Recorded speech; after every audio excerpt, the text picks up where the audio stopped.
Morning everyone.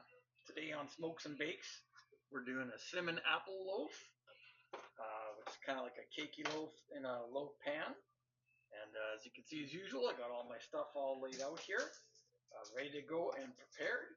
And the first thing we're going to do is chop up a couple of apples. Chop and peel them.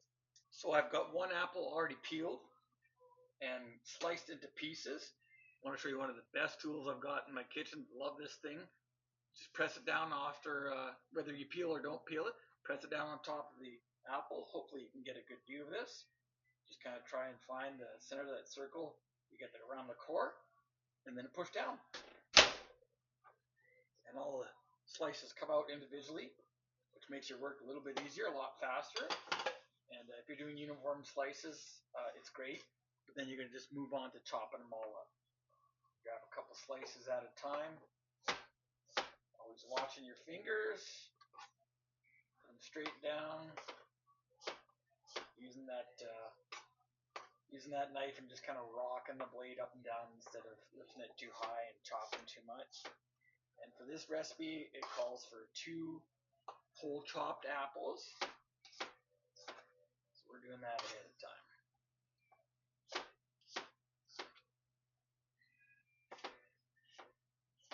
See how I'm just kind of rocking the blade like that, putting the tip of it down, using my finger like this to hold on to a couple slices. You can do 2 to 3 at a time, but you're not in a rush. Remember, this is fun. You want to enjoy doing it. And you rock your blade and move it to the side as you get further on down the apple. And then we're going to take those 2 chopped apples, set them aside in the bowl that you've got out. And that's one thing that's so nice in terms of having everything on your station all ready to go. Less work, keeps everything clean, and it's just perfect. Okay, our next couple steps that we're getting ready is you need both light brown sugar and white sugar in this recipe. And we're going to do 1/3 of a cup of brown sugar in a bowl, mixed in with 1 teaspoon of ground cinnamon. If you're a little bit off, that's okay. Extra cinnamon, extra brown sugar isn't going to hurt anybody. We're going to mix that together in a bowl, keeping it separate from the other things. For this, I just use a fork because it's super easy to mash the 2 together. It doesn't take a lot of work, and you just want to make sure it's as evenly mixed as possible. In another bowl that I've got set aside in the mixing bowl, I've got my softened or room temperature butter. I actually take it out, cover it overnight, make sure that it gets nice and soft. It just makes the work go faster in the blending of the sugar, the white sugar and the butter together. So after I've got this pretty well mashed in, mixed nicely, set that aside. And then in a bowl of my stand mixer, which is out of camera view at the moment, but hey, trust me, it's there. And it's going to be 1/2 cup of butter.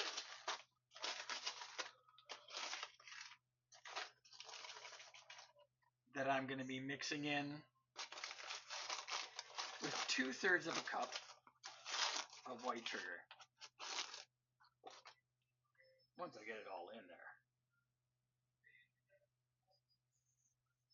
And again, I always start with my stand mixer cranked up, shut off, and then before I even think about hitting the mix button, I lower it down, put it in the locks position, not salmon and locked position, and then we're going to get to mixing.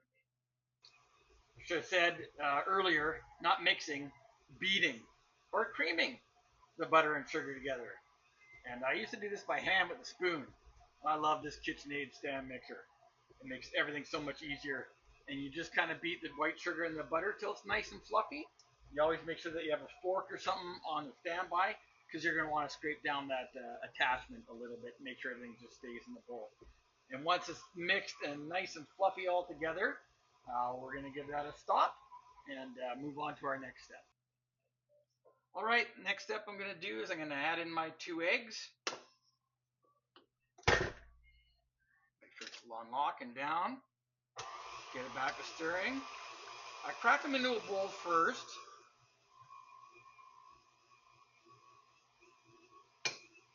That way you're not getting any shells. You can see and pick them out before you add into the bowl that's mixing.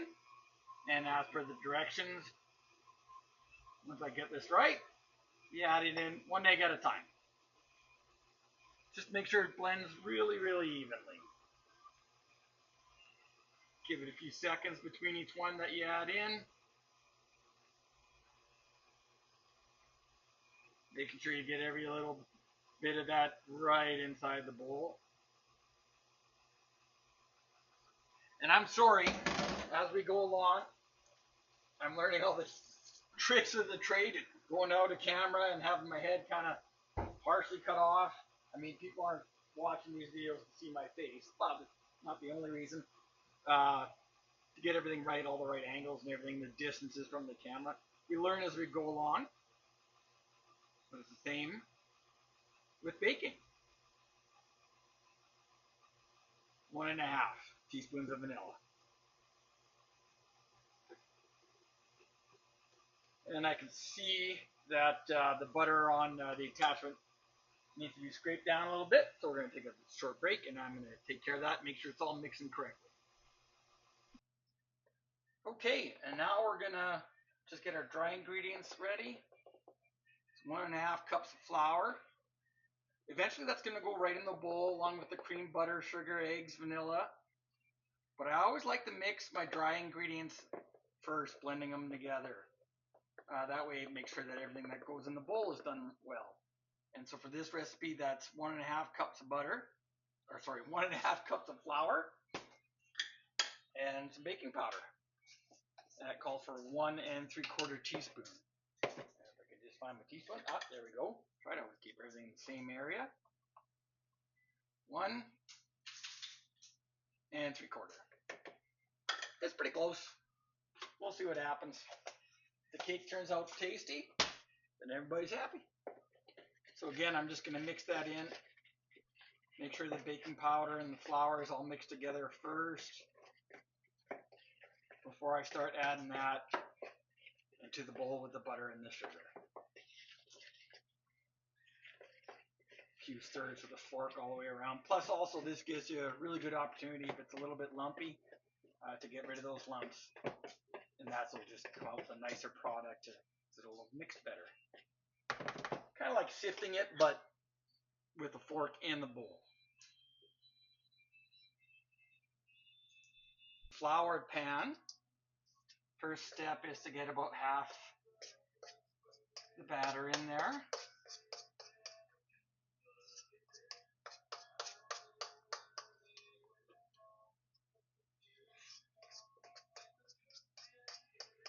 Hard to know exactly what half is, but you just kind of do your best to eyeball it. Get that in the pan. And then you got to kind of spread it out the best you can. This is my first time making one of these, so we're on this adventure together. And I'm just going to do my best to spread that out on the bottom using a fork.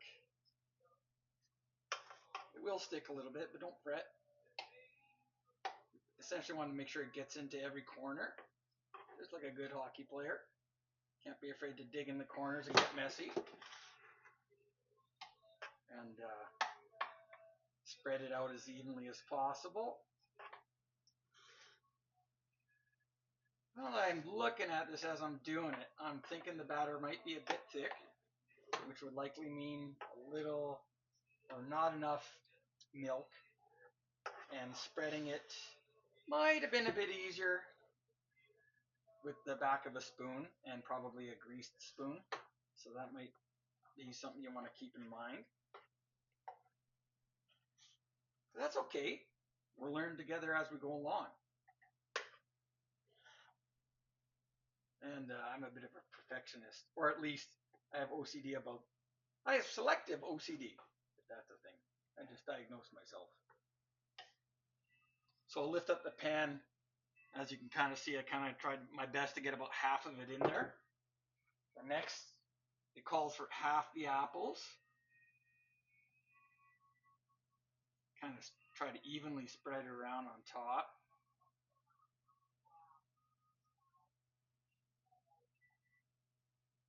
And if you don't take a shot, you'll never score. So we'll just see what happens here. So got about half the apples in there, laid on top. Half of the cinnamon and brown sugar mixture. If you don't eat it or put it on buttered toast first, which is so good. That was such a treat growing up. Thought it was the fanciest dessert ever. But a couple pieces of rye toast, butter, and then cinnamon sugar on there. C'est bon. And obviously, you're just getting in there, getting dirty with your hands, and you're spreading it as evenly as you can. God, that smells good. Cinnamon and brown sugar, some simple things sometimes. And again, it doesn't have to be perfect or pretty, but you just do try and get it as even as possible. I gotta say, this is the messiest thing that I've baked so far. It could just be that I'm messy. And then the next step is you're going to repeat that essentially. Batter on top of the rest of it, and then the rest of the brown sugar and the rest of the apples. Okay, so this time I'm going to try spreading that top layer of batter with the back of a greased spoon. And it is infinitely smoother or instantly smoother than trying to do it with a fork. Again, I'm trying to, it's a bit of a mess. This is my first one here. So, I mean, the finished product will be the ultimate judge, but it is called apple cinnamon swirl loaf. So, yeah, things will kind of be swirled all over. It's not super easy to mix, and I'm kind of worried or curious as to how this one's going to turn out. But in the end, I'm sure it's going to taste good. And like I said, you got to try. You got to try. Kind of try to. Biggest thing is I'm again trying to get it right into the corner, which proves tricky. But it's sort of push out from where it's thickest or fattest in the middle. And then that way it'll be kind of evenly into all the areas of it. And as best you can.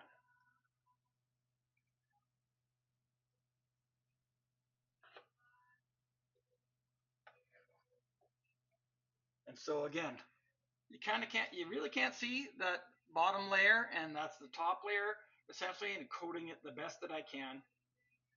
So it's nice and even. And yeah, I highly recommend using the back of a grease spoon whenever you're spreading something like this. Get the spoon first. Get it just wet on the one end, and that way you can spread out your batter across all the surfaces. Ensuring that the finished product is good. Apples first, cinnamon apple mixture after. Making sure you kind of get it everywhere. Doing the best I can. I really hope this turns out. I care about doing this. I love doing it, and to me, success, is enjoying the great product, the finished product with your loved ones afterwards. That's what she looks like before she goes into the oven. She's pretty ready to go. I can't wait. Okay, so I put it in. I don't know if you could tell, but one thing I failed to mention at first before I slid it in there while I was mixing everything together. I made sure that the oven was preheated to 350, and now it'll be 30 or 40 minutes, and you do the toothpick check at the end. Grabbing your toothpick, putting it in the middle, and making sure that it's well done. So I'll set an alarm, and we'll check it in a little bit. And the only real other step afterwards is to make the icing, which is a mixture of powdered sugar or icing sugar, confectioner's sugar, and a couple tablespoons of milk, and mixing it together. I can't wait.